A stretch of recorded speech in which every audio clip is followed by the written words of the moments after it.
कई दशक पहले अपोलो अभियानों के बाद इंसान के जहन में चांद पर बस्तियां बसाने का विचार आया, जो अभी तक विज्ञान की कल्पित कथाओं का विषय बन चुका है। लेकिन अंतरिक्ष विज्ञानी फिल प्लेट का तर्क है कि मुद्दा ये नहीं है कि इंसान वहां रह पाएगा या नहीं, बल्कि ये है कि वो वहां क्यों रहना चाहता है और कैसे रहेगा। क्या इंसान एक बार फिर चांद की सतह पर चहलकदमी करेगा? मुझे हाँ कहने में कोई संकोच नहीं है, क्योंकि ये भविष्य की बात है और 1950 के दशक में कौन ये भविष्यवाणी करने का साहस जुटा पाया था कि हम 20 साल के भीतर चांद की जमीन पर अंतरिक्ष यान उतार देंगे। लेकिन इस मामले में जवाब संभवतः उतना रोचक नहीं होगा जितना ये सवाल रोचक है कि हम कब, क्यों और कैसे चांद पर बस्तियां बसाएंगे। मैं ऐसे कई संभावित परिदृश्यों के बारे में सोच सकती हूँ जिनकी वजह से हम चांद पर बस्तियां बसाएंगे, जैसे अर्थव्यवस्था में इतना जबरदस्त उछाल आए कि हम महत्वाकांक्षी अंतरिक्ष अन्वेषण कार्यक्रमों में पैसा लगा सकें जिसकी लागत अपेक्षाकृत कम हो, या फिर ऐसा हो कि चांद पर बड़ी मात्रा में प्राकृतिक संसाधन खोज निकाले जाएं। ऐसे में ये एक बेहतर सवाल होगा कि चांद पर इंसानी बस्ती बसाने का संभावित तरीका क्या होगा।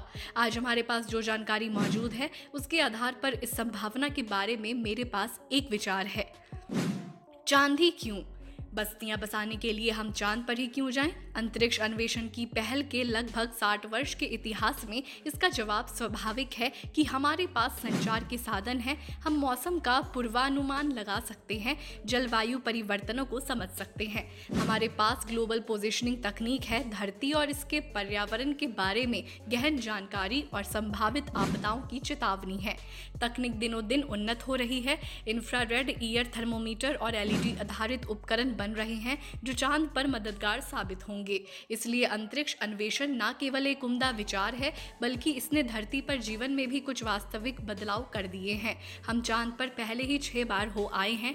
अपोलो 17 मिशन सबसे अधिक 3 दिनों तक चांद पर रहा था, जहां 3.8 करोड़ वर्ग किलोमीटर जमीन है जहां इमारतें बनाई जा सकती हैं। मनमोहक और दिलचस्प है चांद।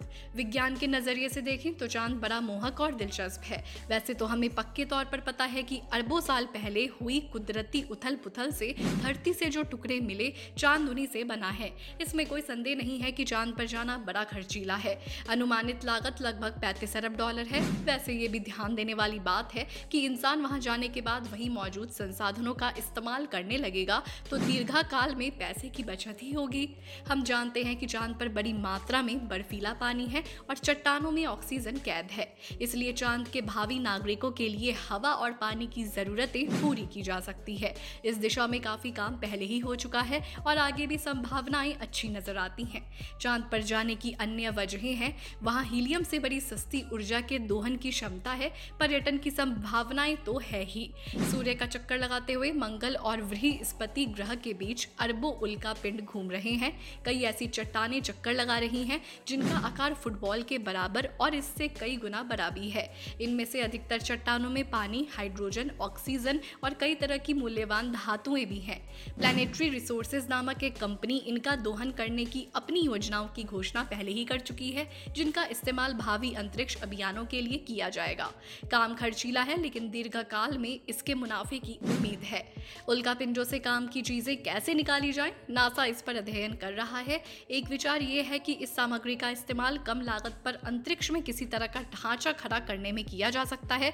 हमें अंतरिक्ष में जाने का सस्ता और सुलभ जरिया चाहिए।